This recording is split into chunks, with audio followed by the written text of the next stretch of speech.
Surviving Reality contains explicit content full of snark and sarcasm that may not be suitable for all audiences.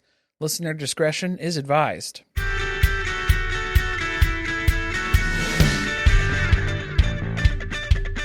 Hello and welcome to Surviving Reality. I'm Corey. And I'm Carly. And in the face of all odds, we are back with Suddenly Amish, Season 1, Episode 3, Beauty is Fleeting.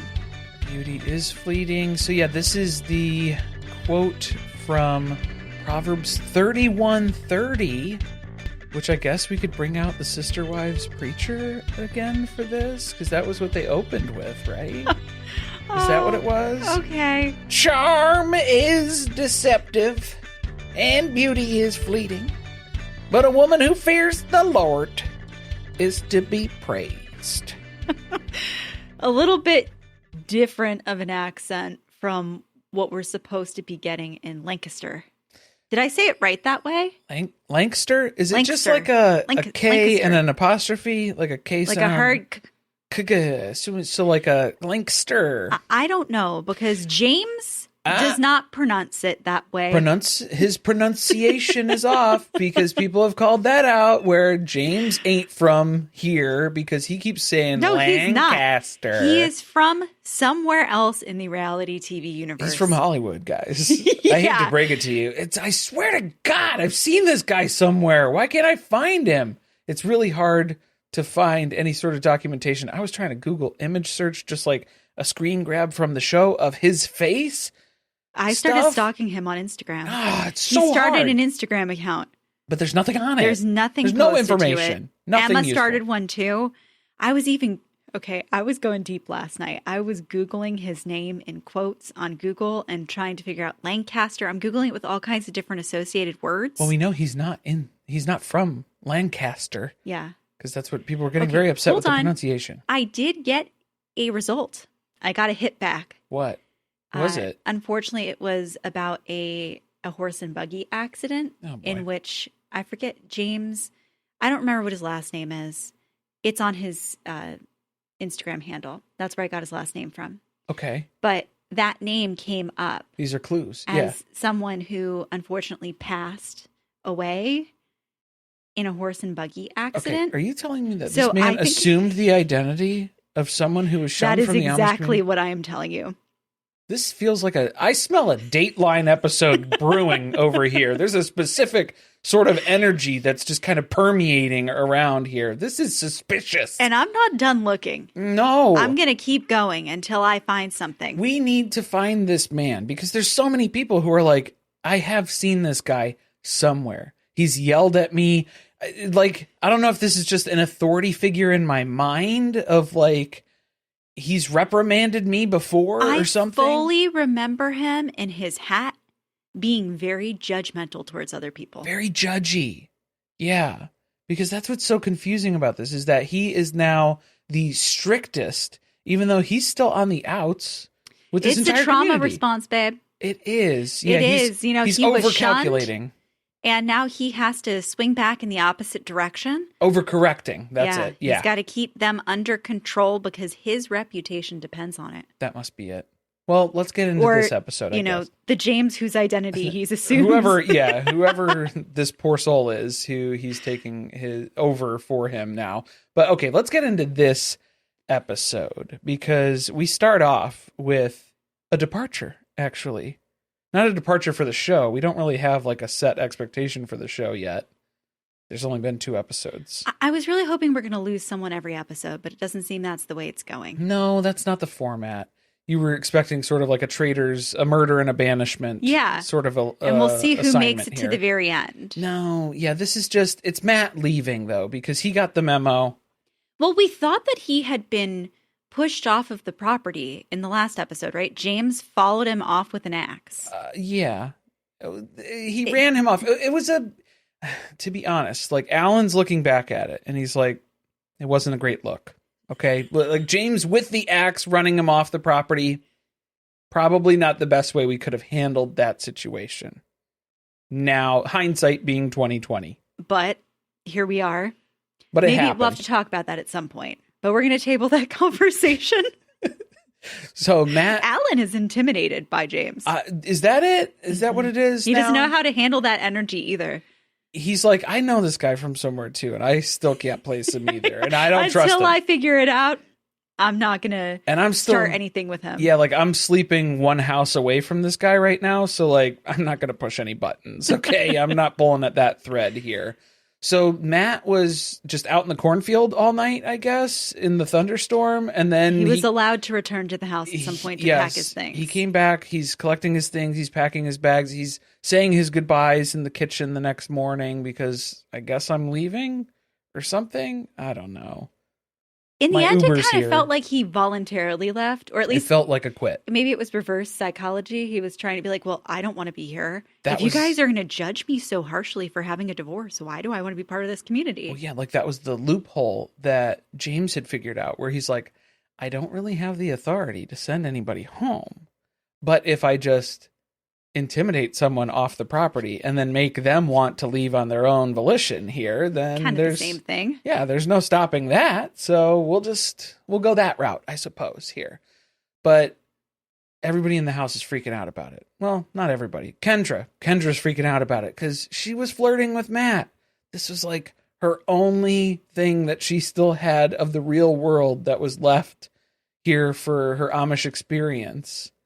And now it's gone. Haven't they only known each other for a couple of days? 2 days. No, maybe like a week is what they're trying to say. No, she's very attached. No, it might be a couple of days. Yeah, I think she's just attached because, you're being thrown into the Amish experience. Kendra's not really vibing with it right out the gate here. And so I think she was leaning on this. That's what BJ's assessment was too. She just liked flirting with Matt. Matt was the escape. Now from she's Amish left life. Alone with BJ. Now you have to just endure. That's your only friend in this house? I think that's what's scaring her, maybe. Yeah, there's nobody left now who you can trust, who's on your side, basically. It does have everyone extra paranoid now, though. Yes. Because they're like, wait, what skeletons do I have in my closet that at some point they're going to have an issue with? If they find out about something that I did that is so unforgivable in this community, will I get kicked out the same way or reverse psychologied to leave on my own the same way that Matt was? I don't know. Like BJ's already running through all these different things. She's like, I don't know. I say a lot of things. So am I going to say something? I'm going to slip up. Do you think the stakes are really that high? No. I mean, I would believe it more if there was money being won at the end. Okay. Well, with Judah, though, I think the stakes are that high, where if they find out that you are a bisexual black man here, like there's a bunch of complications now with your scenario that you found yourself in. So Judah is very nervous. BJ seems to be nervous too, even though I think she's just kind of playing it up a little bit here for the drama. Yeah. No, I totally get why Judah doesn't want to come out to them. Yeah. I am interested in what BJ is hiding. That would be interesting. There's got to be something about her.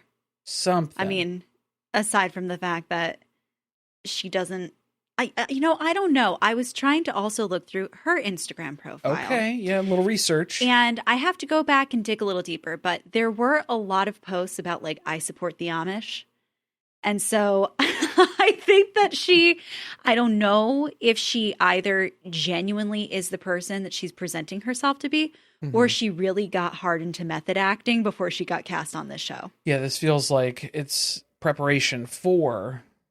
She made a whole digital footprint. Yeah, that must be it. And it was her own personal research before diving into this, because she has to be kind of like the resident expert from the English folks who are joining here. Kind of. Attempting to join. Kind of, sort of. Not really. So with Kendra losing the last anchor point to the real world here with Matt leaving, she's kind of slipping into a little menty-b sort of territory here. Yeah. She got no phone. She's cut off from the rest of the world. She got no one to flirt with anymore. There's no distractions left.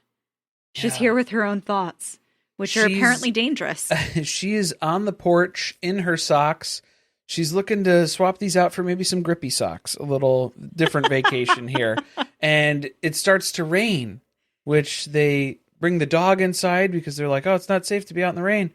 But then Kendra is standing at the edge of the road in the rain, full Shawshank Redemption style. And it's like, what's going on? I don't know. She's in the front yard just spinning in the rain. And she's like, it's a sign from God, I think. It's the Holy Spirit cleansing me. Okay. That's one theory. Could be that, I suppose. Do we have any other ideas of what it could be? Maybe just nature. Maybe it's nature just some doing rain. its thing. Maybe it's just some precipitation, and then we're reading way into this. Maybe that's it. I'm becoming like very concerned with her and this preoccupation she has with the idea that she is like dirty or not. She's like, soiled somehow. Unclean. Thank you. Yeah. We got there. Yeah. Yeah, there's something about her, something in her past, whatever she's done, that she has a lot of guilt that she's associated with. And she thinks that there's something inherently wrong with her as a person. Meanwhile, Alan's peeking out the front window, seeing all of this take place, and he's like, I don't know how to navigate this. I think I might be in over my head here. I don't know how to address that. I don't know. Call the onset psychologist. Yeah, we got some Amish witching that's happening here. She's bewitched. Oh my! Do you think that's coming? Do you think that'll be a storyline? No, probably not. That'd be too over the top for the show. I will lose my shit if that happens. That's too over the top. For the first season, no, they're not going to go right to witches. Okay. They got to save that for later. Aaron is still dealing with the fact that they've taken his hearing aids away from him. I thought this was going to be like a quick swap. Like you bring in the new pair and take away his old pair. No, they had to like make them, like hand make the other pair, the alternative pair that they're going to provide for him. So it's going to take a couple weeks probably. I'm getting angry for him now because, I think that is unfair. Yeah. And I mean, they're cutting to his closed circuit television footage of the conversations that are happening, which we can't fucking hear anything that they're saying. So maybe that's the show. They're like, we got to put you into Aaron's shoes. This is what it's like when he's trying to listen to everybody else's conversation. The same camera from Married at First Sight that's in the apartments. Just like the little pencil cam up in the top corner. In the worst corner of the whole place. When there's no audio, no mic packs that are rolling for this. So it's just, you can't hear anything that they're saying. Everything's subtitled. I guess this is a continuation of like people, their mental health devolving as they become more isolated, because now he's having a hard time having conversations with other people. So he's really just spending most of his time working out. Yeah, like there's a lot of chores, physical labor that's being done around the farm. And then he's like, nope, I've still got like more he's doing toes to bars on barn beams. Yeah, he's like he's just doing hoisting crazy stuff. He's just like doing sumo deadlifts with farming equipment and stuff. It's like, what are you on right now, man? I think I'm more scared of him than I am of James. Okay. in the was way that an unhinged statement? I wasn't ready for that. The uncertainty of James is enough to leave me so far more unsettled than I am with Aaron. I get the feeling that Aaron has rage that's just building up inside of him over the fact that he doesn't have his hearing aids. But he is channeling it in ways where it's like, okay, we're seeing this. For now, sure. He's finding ways to cope. But he's going to pull a hammy, or he's going to like throw his back out or something, and they're going to be like, all right, you got to lay in bed for a week. No, they're going to say, you're useless to us now. They're going to put him down behind the bar. To the curb. I guess. No, if he has to like be bedridden for anything, or like just, sit still for a little while now in this, I think that's when he's going to lose his mind. Mm-hmm. Yeah, he wouldn't be able to hang with that. But they are cutting this together. It's like a Japanese samurai film, the way that they're going through this. It was almost like the Kill Bill Volume 2, like the training montages and stuff. Like that was kind of how it was cut together. I don't know why they were going so cinematic with it, but they were really pushing that. He's finding ways to exercise in everything that he's doing throughout the day. There seems like there's enough physical labor to be done. That's what I'm saying. It's like, I don't think you need to do stuff on top of that, but this dude is like seeking it out and coming up with ways to do the wad, squeeze a wad in here while he's at it. Did he come from prison? From prison? I Is don't that think maybe that was why he's so used to working out to fill his time?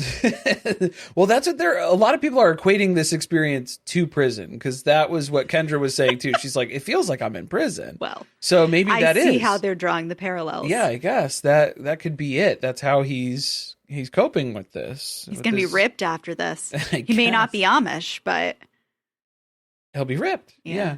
Suddenly Ripped. That's the name of the show now, guys. Suddenly something. It's the middle of the night, and we get the ominous sound of bat wings. And the little peep, peep, peep chirping, cheepy chirp, chirp. Squeaky squeaks. No. Bat squeaks. No. No, thank you.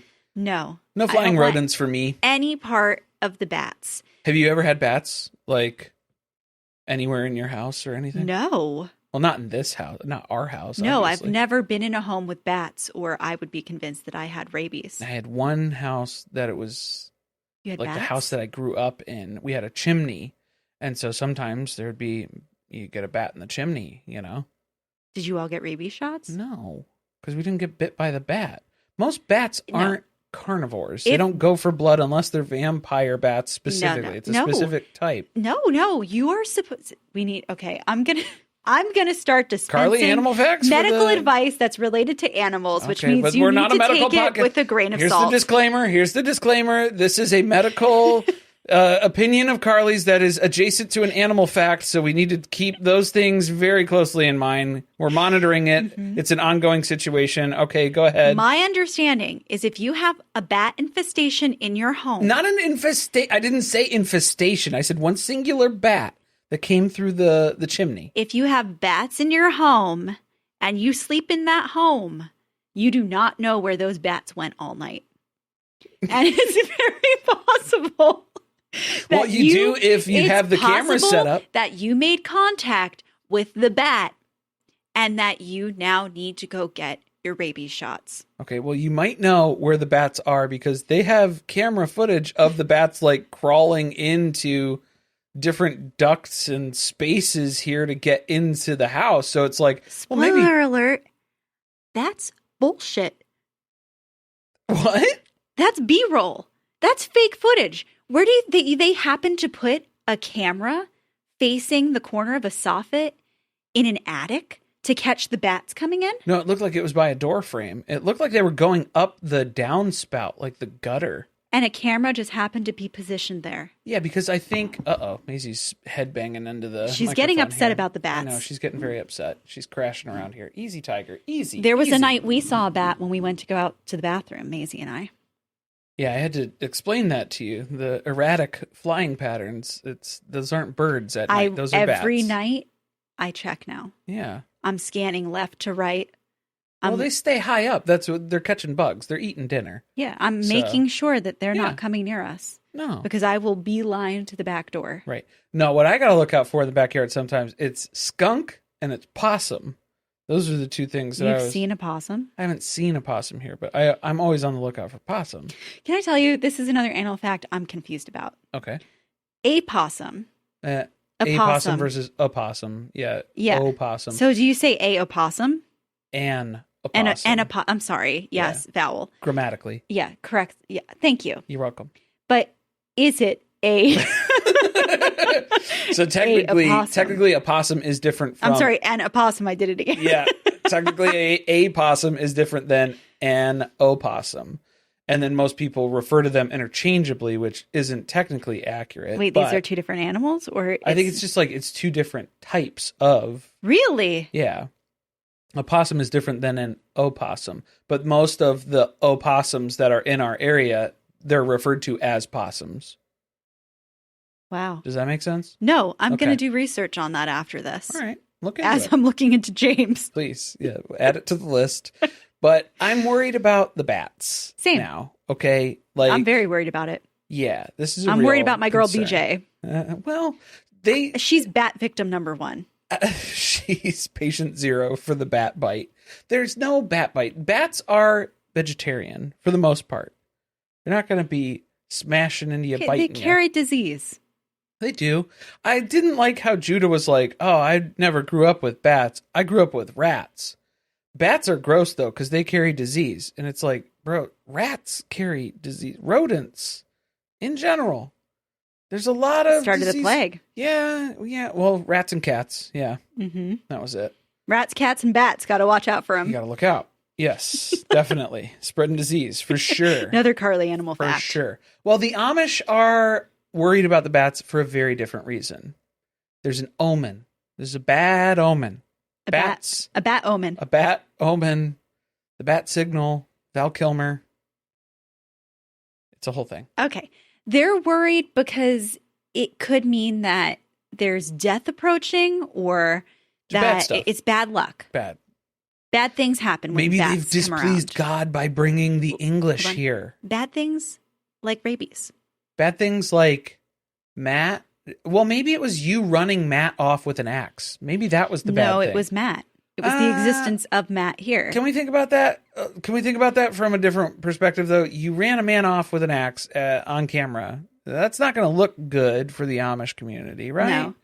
I think that's what Alan was worried about. Yeah. Not the sheer terror that Matt probably experienced and the PTSD that he will have after this from having been run off the property by a man holding an axe. No. But the fact that the Amish, it's not really good PR for them. Yeah. You know? And Alan's now looking around his basement with a flashlight, too. I was like, is that solar powered or is that... They're able to use stuff with batteries. They're okay with batteries. Batteries are okay. Yeah, because later when they build the phone shanty, it's going to run on a battery. It runs on a battery. So batteries seem more wasteful than just like plugging something in on the power grid. This isn't an issue of waste. See, for me, it's an issue of waste. I understand, but I don't think that's the root of their belief system. But then why is that okay? To have electricity in a battery form, but not in a live current form? That's confusing. These would be the questions you would be asking. Seems contradictory, and I would be asked to leave at axe point immediately. See, we're staying very surface level. We're worried about the lashes, the nails, the clothes. Right. Yeah. They don't want to get into all the nitty gritty here. And then Alan is rummaging around. He's doing like a homes inspection, Homes on homes. Homes on homes. No live bats. Sagging roof line. He's checking the foundation. He's down in the basement. No live bats, but we found a couple of pancake bats down in the basement there that look like, if we're being honest, I'm no bat expert on, I'm not a bat coroner or anything. I'm going to guess they've been there a while. 6 to 8 months. Yeah. I mean, they were like mummified. Dehydrated, flattened out. They look like they melted onto the windowsill there. Have you ever seen the video of Ozzy Osbourne biting the bat's head? Well, it was an accident that he didn't think it was. No, I know. Yeah, but it doesn't look real. Yeah. I'm sorry, I just felt the need to defend him on that for a second. Okay. Well, yeah, because that was like part of their shtick. Was it was like people would throw stuff on stage. It didn't look real. He would goof around with it like it was like a crowd interaction thing that they were doing as part of that tour, and it was a bat that was like in the venue that he accidentally bit the head off of. Did he get his rabies shots? Did they test I the think bat? so. I think so. I think that was in his book. I read through his book pretty quick though. So, we lost a bat expert. Yeah. All right, so we found a dead bat, not a live bat, right? But we're still worried about it. But it's still an omen. But put a pin in that because it's irrelevant to the rest of the episode. I guess, yeah. It seemed like it was a real focal point on the preview for this episode. I thought things were going to get chaotic. Like there was going to be a lot of screaming about the bats being in the home, people questioning if they needed to be here. I think you're a traitor. Maybe a hunt begins looking for, the root of evil that has brought these bats to us. A roundtable discussion of sorts. Yes, something like that. But nothing. Instead, it's a TLC show. We have to watch people move from one house to another. That's what it is. So BJ and Kendra, they're like, well, there's bats. We got to get out of here. So then they're going to move in to Sarah and James. Wait, Sarah and James? Yeah. No, Sarah and Alan. Oh, I'm sorry. Yeah. Who's the other one? Emma and James's place. Emma and James, they move out of... Wait, Sarah and... That was Sarah and Alan's house that they were at. Okay. So they were in the good house. And now they have to move into James's house. I feel okay. Are you ready? Are you ready for the theory? Ready for the theory? Yeah. This entire show is a ploy for James to get with Kendra. And I'm going to tell you why. I think he's going to pitch it. I'm going to tell you why. There's more evidence that pops up for the rest of this episode, too. Oh. So I'm just saying, it seems like him running Matt off the property. Oh my gosh. At Axe Point. I know. That's why he couldn't have the competition. It's making sense. He didn't want the competition, so he ran Matt He ran Matt off the property with an axe. With his ox. Oxen. He drove him off the property. His ox cord. And so that was to get rid of the competition because Kendra was getting too flirty with Matt and James didn't like that. Stop that. He was just simmering off in the distance there. And then he planted the bat. He planted the bats. So then that way Kendra would have to move in with him. It all worked. This is all lining up because then that leads us to the phone shanty. The phone shanty. Okay. Did the phone shanty become a project before or after Kendra started saying she wanted to call home? I think that this is just something that they build for their communities. You have to have a phone in case of emergencies and stuff. And I think that was their point, was that you just build it kind of far away. Make it inconvenient to use. Inconvenience. And that way you're not going to be on the phone all the time. But I don't think they've met this group. I think Kendra would be at that phone all day if they have a phone available to them. That's where she's going to be. So they can't have cell phones. Allegedly.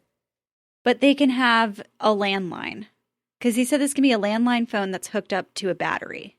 And that's how it works. That's how it works. Probably a rotary phone in there. It's like a payphone then, I guess. It's just another place for the bats to start migrating to. That must be it. Yeah. It's going to divert them. We're just going to fill it with fruit. Bunch of sweet fruit, and hopefully it'll lure the bats over there.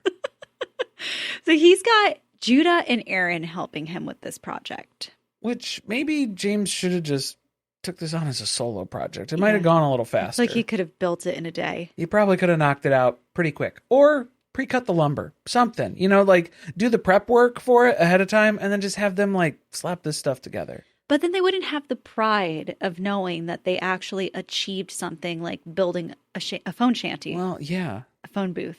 Why can't we call it a booth? Phone booth? I don't know. Booth's more rustic when you call it a shanty. A shanty, yeah. A phone lean-to is what they're working on here today. And so Judah is left with using a handsaw, which is difficult to do if you've never done it before and like if you're doing it the way that Judah's doing it. It's very difficult. I don't think I've ever used a saw. It's great. It's a fun experience. I'm looking at you Which like saw? You know. I haven't been there for all of your saw experiences. There's probably not a lot of stuff that you've been...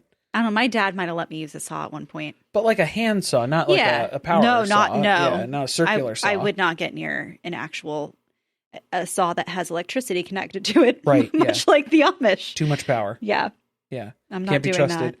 No, yeah, hand saw, that's good. That's good speed. And it's good to start with hand tools if you're going to I like to be in control. Basic woodworking for that and stuff.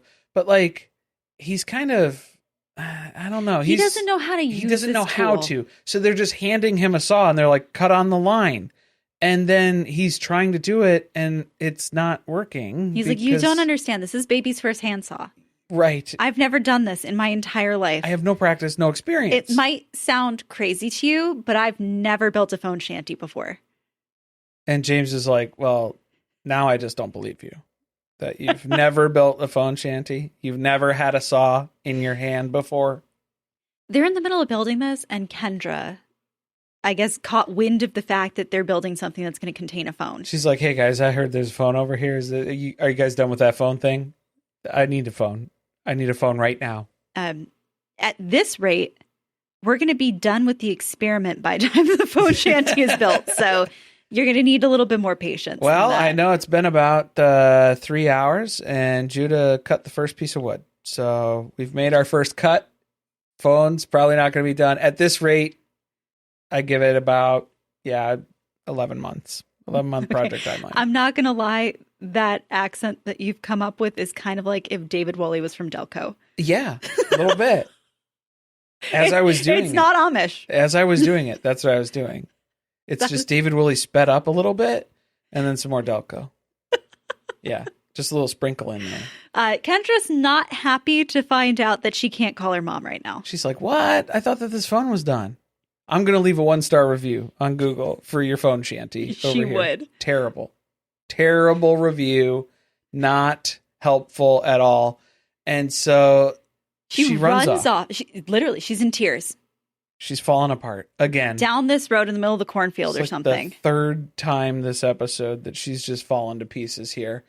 And then James chases her down. He's like, well, hold on. You might remember I got shunned for having a phone. So I'm going to bust it out. You can use it for a couple minutes here. Okay. We didn't know that James had a phone in his pocket the entire freaking time. Some eagle-eyed viewers saw the phone in his back pocket in the first episode. So then everyone else has to know it's there. Right? I mean, Alan, you got to have an idea. Did you see the phone in his back pocket as he was chasing Matt with the axe? Well, how else did everybody get here? James was one of the people who was recruiting. He's still answering DMs on social media. Just saying, you are acting like you need to be so strict with everyone because otherwise there's no way you're going to be able to get back into your community unless you're like that, but you're still using your phone. He's got his phone. That you got shunned for. So we have learned no lessons. Well, if we're being totally honest, this is actually Aaron's phone that I confiscated from his hearing He's got aids. two now because Aaron had two phones. Right, yeah. So, yeah. He's got a whole stockpile. This is an extra one. If you think that's the one he's got, I just alternate out James's things. Yeah, I just swap out which one I'm charging, and I just leave it over there. So, but no, he, out of the kindness of his own heart, and as maybe an attempt to slip Kendra into the sack here. Trying to gain some favor. You can call your mom. I want to say, I think that he maybe thought that he was creating a rom-com moment where he was going to chase her into the cornfields and then maybe like a gentle breeze would blow and it would start to rain a little bit and he would hand her the phone and, you know, then she would jump into his arms. Oh. Something else happened. Remove his suspenders. I don't know. Whoa. Whatever happens. Now it's getting racy. Now it's getting dicey a little bit here. No, I just started to write a movie. You started to write a something else. A fanfic of Suddenly Amish, which that is a subset of an audience there. I don't think there's going to be a lot of crossover. You could try, though. Yeah. I don't know. I think I'll end my fan fiction career. Yeah, what was that website that people would put the fan fiction and it always devolved into it was always just steamy stuff instead. Remember. I can't remember what it was called. Yeah. People will remember. You'll put it in the comments. Is it LiveJournal? And something like that maybe. I don't know. I don't remember. Yeah, you'll have to deactivate your LiveJournal account then. But no. Okay, so this is She's got the phone. The phone. She's calling her mom. Like a hostage, she calls her mom. I only have a few minutes that I can talk. Well, she was getting I'm not worried, supposed too. to be on the phone. She was like, oh my God, my mom probably won't even pick up because it's an unknown number, too. And then James is like sitting 5 feet away from her as she's breaking down into tears and then crying into the phone, talking to her mom. Because her mom answers, hello? And she just sobs. And it's like, Kendra, is that you? Like, she knew immediately that was her, right? How many phone calls has she received from Kendra like this on a regular basis? I guess it's been happening frequently because she didn't react in the way that I would expect. No, it wasn't. Doesn't this kind of sound like, you know, like an AI generated call that's supposed to scam people where you think that your kid has been placed in danger? Oh, right. And you just have to transfer like $10,000 and then they'll be released to you. That must be it. Yeah. That's what the setup That was what this was giving. But she knew that Kendra was going on to this show, right? She had an idea. She knows. I mean, it's not going well. It's not going well. Pray for me because it's not going well. And I need all the help I can get at this point. She's also kind of talking shit about them. Where she's like, they say that they're so family centric, but then they won't let me call my own mother. Because Kendra's used to talking to her mom all the time. So then that was what she was trying to go at it from, like, the family perspective here. I'm trying to reach out to my mom. She means so much to me. And that was what was tugging at James's heartstrings here. He was hoping to get tugging at something else, but maybe. If there's time will tell. If there's time, Because, yeah, she does give him a hug after the phone call here. So that's enough to revitalize his spirits as well, I suppose. I'm ready for this storyline. Yeah, I'm thinking that this is the whole reason why this show exists, is it's because James is just trying to land Kendra here.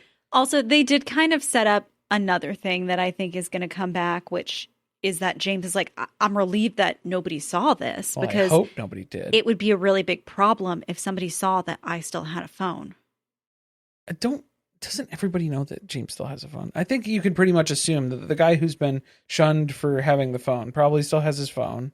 And the guy who was collecting the phones from Aaron in the house, like, yeah, I think it's safe to assume that this guy has a phone on him still. Do you think Kendra will keep it a secret? Because they did kind of agree, like, I won't tell. I won't tell if you don't tell. If you don't tell. Sort of a thing. Yeah, I mean, like, that should be... It's unhealthy to have secrets like that. Yeah, that's not looking good in a closed community here. Fabric shopping. Oh, right. Yeah, this is going to be... where do they go in Project Runway? In New York? They go to Mood. Yeah, so that's what they're going to Amish Mood today. And that's what Tim Gunn is there to tell them. Designers, find your burlap sack. You've got 1 hour. Bring it to the register. If it's not on the counter, I will not be paying for it. They've been here for a week now, and now they're going to change their clothes, and they forced Sarah to sew through the night to make all of these dresses. See, okay, I don't know if that was... While the bats are out? Hold on. I don't know if that was her sewing through the night or if she just got up like 30 minutes earlier than she normally does. Because she had the timestamp on it was like 3:20 something a.m. Before dawn? Oh, yeah, but She's always get up. Sewing? They always get up before dawn. They always get up at 3:30 in the morning, 4 o'clock in the morning to start the chores. So she got up like a little bit earlier, 30 minutes ahead of time. At 3 a.m. instead of 3:30 to start working on these. It's a lot of work to sew a dress. And she made multiple. It is, especially when you have to sew one for BJ because she's got to use special materials. You got to get a whole different needle out for that. Yes. Yeah, it's an upholstery sort of. You got to be careful. You got to be careful. Is it? What material is this good for? Never let Mary Brown live that down. That for the upholstery dress. Commitment celebration ceremony. No, she needs something lightweight. That's what BJ's looking for. Lighter, breezier. She's like, she's sweating from crevices she didn't know existed. Like, it's too hot here for her. So she can't have something so constricting. Right. And then Emma's trying to explain BJ's predicament here to the rest of the ladies. And she's like, obviously, you can tell she's a large woman. Right. So... we need to accommodate. Did she just body shame me? Kind of. A little bit. Yeah, probably. I think. That's mostly what was going on here. But she was like, nice try, Emma. Mm-hmm. Like, I don't really care that you were saying anything about my body shape and my body type because I just need something lightweight because I'm going to sweat through it is what it comes down to. Yeah. Which it feels like you're just... It's an effort in futility, as Robin Brown would say, because you have to put an apron on top of your dress. So you're always wearing 2 layers of fabric anyway. At least 2 layers. Yeah. Well, we didn't get an answer as to whether they wear bras and underwear. No, that's inappropriate. They wouldn't answer that for the producer. Inappropriate to talk about the garments. It's disrespectful. Disrespectful. But they get these dresses done because... I almost said Brittany because she looks like Brittany from 1,000-Pound Sisters. No, Sarah. Yep. You know who I'm talking about. Oh, okay. It took me a second. Sarah. Yeah, I don't know. I feel like Brittany's wardrobe is somewhat adjacent to Amish. Yeah, because like she's Mennonite, right? Or something? No. I mean, she goes to a Pentecostal church. Just kidding. Oh, Pentecostal. Right. Same thing. Oh, Mary Cosby's church. Right. She goes to Mary Cosby's church. Exactly. Mm-hmm. It's a long commute, though, every Sunday morning. Brutal. She's into the long denim skirts. Their faces, Sarah from Suddenly Amish and Brittany from 1,000-Pound Sisters are becoming interchangeable in my mind. They're mind's eye. The new 1,000-Pound Sisters. Yeah, the new 1,000-Pound Sisters. Now, the first two that are going to actually get changed into their Amish clothes are BJ and Kendra. Well, of course, BJ's up first because the job's already done. Yeah. She was already pretty Amish. We're just basically going to do her hair a little bit more. Okay. The fear that came through my body when I realized that the way that they were doing their hair, where they were doing that twist back into a bun. Uh-huh. I've done my hair like that many, many, many a time. Okay. Nobody said I actually really like doing it that way. Nobody said that that's like Do you remember that? I would do that in college. Way. Probably. Yeah. I've probably seen it done.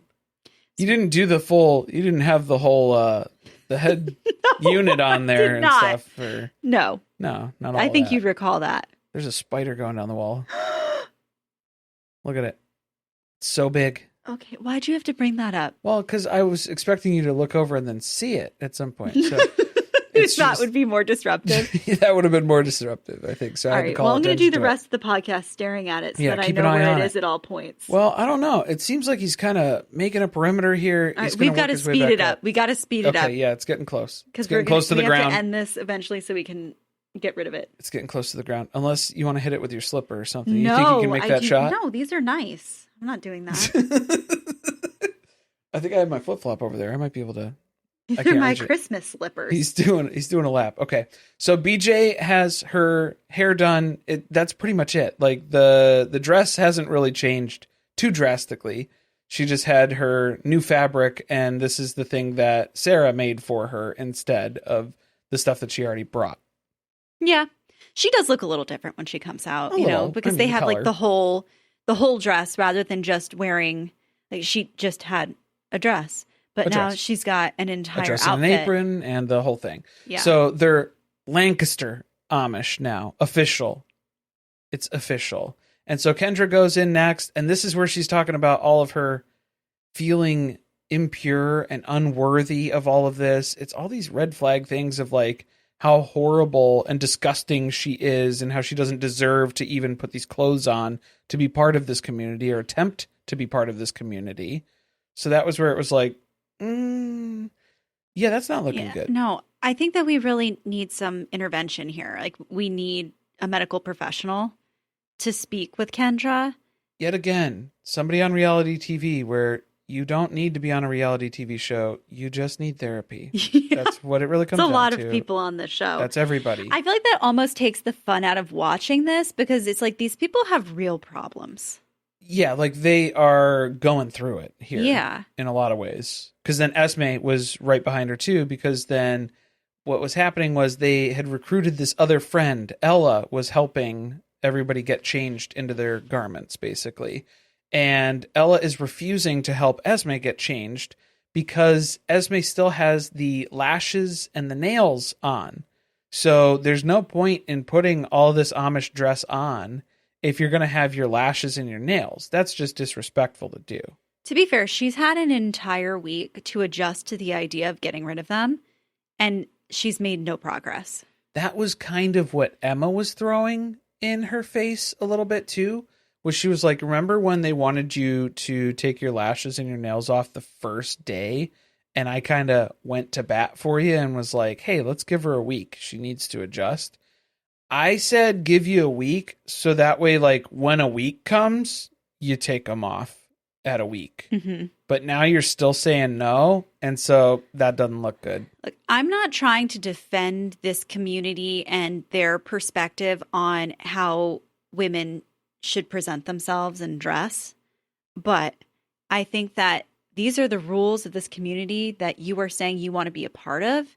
It is really disrespectful for them to compromise with you and try to give you time to adjust to something and then be like, I'm still not doing it. That's the confusing part, is when there are multiple people who are showing up to this experience and they're like, you know, the Amish aren't as accepting of me as I thought. And it's like, you're not the one who gets to come into the community and dictate what is allowed and what is right. That's what they're saying, is that you are joining our community. A very homogenous group of people. Yeah. I mean, I think it's pretty clear just looking at a picture of an Amish community. Yeah. Everyone's dressed very similarly. Did you see anyone with nails and lashes? Not really. Yeah.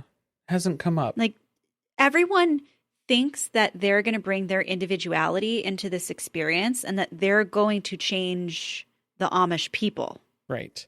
So the part of this too was where Esme was trying to get out of it because Ella was like, oh, I don't think it would be right for me to help you get ready then. And Esme's like, cool, you don't have to help me get ready. These other two gals are going to help me get ready. And it's like, no.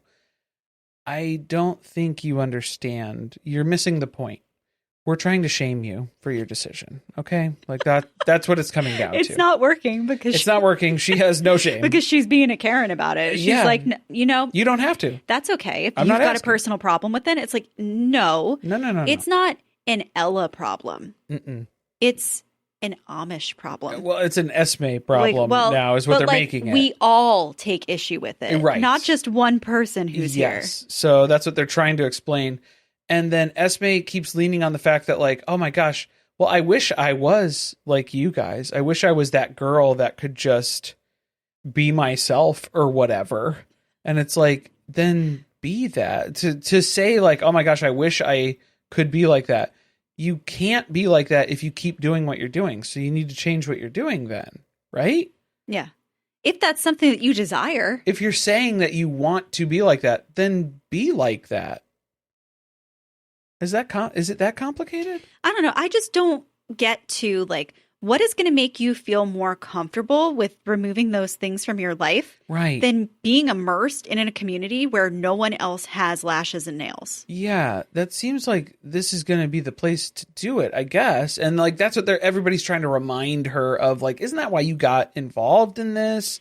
Okay, I was annoyed because now it was like they all have to hype her up. Yeah. And I've known people like this in my life where they are constantly fishing for compliments and need other people to build their confidence up for them. And it gets exhausting. And I think that is who Esme is every day of her life. Seems like it. And then over on the guys' side, the guys are dressing up Amish today too. Alan and James are helping. Yeah, Alan and James are helping Judah and Aaron. Yes. Our last two men standing. Yeah, because Matt's not there. So Judah's getting the suspenders on, but he's refusing to shave. So like shaving is a big aspect of if you're not married in the Amish community, then you shave. And then the only time you grow a beard is when you're married. So the facial hair becomes the point of contention there where Judah's basically saying, well, I'm not comfortable with that. So he's kind of pushing back on the shaving aspect. He's not going through with that, but he still gets the rest of the attire on. He has the hat. Right. He has they're the not suspenders. as strict with him as they were with Esme. Is what they're realizing. Yeah. They realized they didn't align the men and the women, Once Sarah and Ella and who else? Emma over there didn't talk to Alan and James about how they were going to handle this today. I guess not. Well, and because that's at the reveal then. They see each other in their outfits now, and Esme is still in her clothes. She's not in the Amish clothes, so that's very noticeable right away. She's the only one still wearing the clothes that she came with. Right. And then she's kind of getting upset right out the gate here that like, well, Judah didn't shave, but then he was still able to wear the clothes. So that's not fair. But I think she's taking it a little bit personally because like this is Judah's first pushback on that, where Esme's was a week ago. They kind of gave her a grace period for this already, and then she's still resisting it. Not to defend it, because also get used to that, where guys are going to get away with stuff, and then the women aren't allowed to do things, because that's probably a big part of the community. It's a patriarchal community. It's going to kind of be a lot of that, too, unfortunately. Yeah, but I get what you're saying. He just found out that he has to shave, and he's adjusting to the idea of it. Or maybe not. We'll see. Like, she didn't adjust in the time period that she was given. But yeah, even Judah's starting to cave where he's like, look, I feel like now it's like Emma's being singled out and punished. Yes. Mm-hmm. That's the point. You're going to have to get used to that in this type of community as well. That's how else this works. Did you hear the shunning story from James? We're literally trying to berate her into doing what everybody else is doing. You see what happens with that? See how that She's works? supposed to be embarrassed right now. Yeah, like this is intentional, that we're trying to make her feel bad for not going along with the rest of the group. Again, not defending it. No, we're that pointing is out the tactic that is used in this community to make sure everybody is on the same page and cooperating in the way that they're expected to. We're pointing out the system that you are trying to assimilate yourself into. This is what you're trying to integrate into.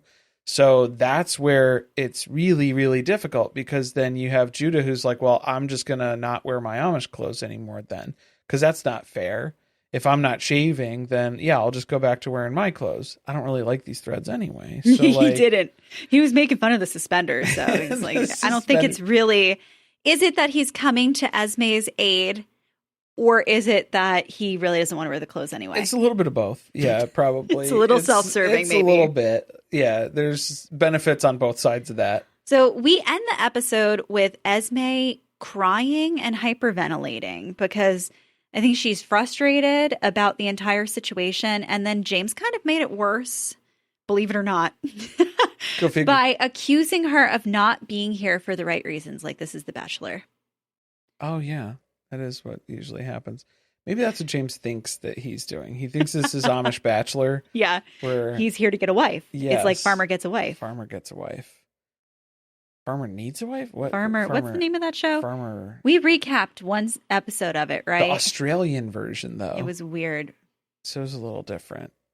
Yeah. But, that was the season 2 where it was like, they were like, oh, we have a lady farmer. And all the guys just kept quitting. They just kept leaving. It was so bizarre. It was one of those shows, too, where it was hard to recap because not a whole lot happens in one episode. Yeah, it's it was like a you have to watch carryover. 2 to 3 episodes to have like an actual fulfilled storyline. Also, there's like 80 people that we had to go Farmer over. wants a wife. Farmer wants a wife? I think that's it. Someone is going to let us know in the comments. Sure, I'm sure. Anyway, next episode, BJ feels her date's nipple piercings. Where did they find him? Did he also come from Central Casting? He's in the community. Is he going to be someone who, like, was that a Rumspringa thing, or right? Or did he join? He come from somewhere? Yeah, right, he joined from outside. Does he have a similar story, trying to join their community? I think they would have asked him to remove those things. Well, so I mean, they can ask you. It feels like a secret then. They can ask you to remove things, but then it's like, who's going to check me for my nipple piercings every day? I guess you could just like throw a magnet at him and then see if it sticks. I suppose that would be the way to do that. They need to be doing that. They might find James's phone. Yeah, honestly, that's one way to do that, right? Aaron is going to get his new old hearing aids. New to him. Secondhand, used, pre-owned. They had production search for the lowest quality pair of hearing aids that they could possibly find, and that's why it took so long to get him another pair. It's like I honestly think he would be doing better with the ram's horn. I'm advocating for the animal horn. If I had to listen to that feedback sound that they played in the preview, I would go nuts. You should get inside my head for a little bit because I have tinnitus. So yeah, every once in a while, it's just a nice high pitch ring that takes over. So yeah, that's fine. And then Matt returns. Did he forget something? Did Kendra call him? I think James forgot something. Yeah, maybe Kendra's calling him to rescue her. The phone shack is up and running, and Kendra made sure to memorize Matt's phone number before he left and was like, you better get back here.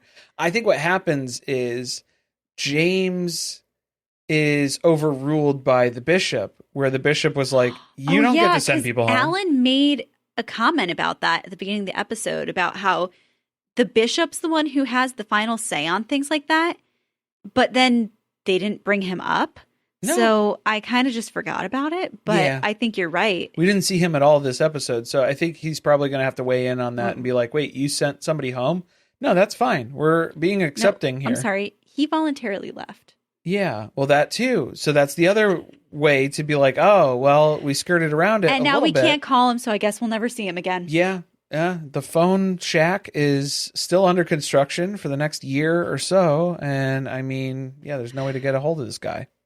Well, if you guys are interested in listening to more stuff from us, we are also recapping The Traitors here on Surviving Reality. The Traitors, yeah, that's all of our banishment jokes and murders and traitors. You may have picked up on it. Yeah, if you're staying tuned for that. But yes, we love watching The Traitors. So The Traitors US Season 4, we're recapping that. We're about halfway through the season right now. It is just getting good. It's going to be a really good episode this week as well. Mm-hmm. So you don't want to miss another it. Like Lisa versus Colton face off. Yeah, something like that. So that looks good. And if you're enjoying the episode, we would really appreciate it if you left us a written review. Written reviews help the most because, yes, clicking the little stars doesn't do it. Clicking the stars is nice.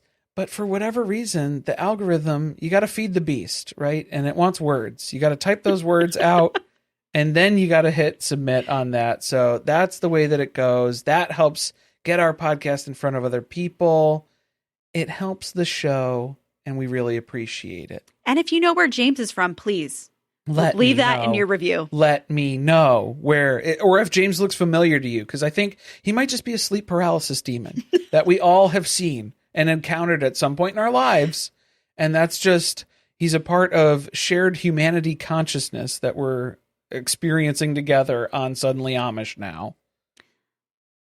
If you're looking for other things to listen to still over on Patreon. You can't transition off of that, Carly? Come on. I can't. No. Come on. We've got bonus content over on our Patreon. We just recapped the most recent episode of 1,000-Pound Sisters. That was a really good episode. That was okay, wall amazing. To wall. That was like one of the best episodes we've ever recapped of any show ever. It was just wall to wall with there was not tons of stuff. A lull in the episode at all. Every scene was just maximum capacity, maximum speed. It was just full on for the whole time. So make sure you go check that out if you haven't already. We got links in the description for the episode as well. Find us over at patreon.com/survivingpod. Okay, last thing, because I'm afraid that the spider's crawling on me somewhere. It might be, yeah. He's AFK now. I don't have eyes on him. He's off the wall. Secret Lives of Mormon Wives is going to be returning March 12th for season 4. Just in time. 4, wow. Season 4, yeah. Just in time for The Bachelorette. The Ruby Frankie Paul season of The Bachelorette that we're going to be recapping as well. Get ready for that. Thanks for listening. See you next time.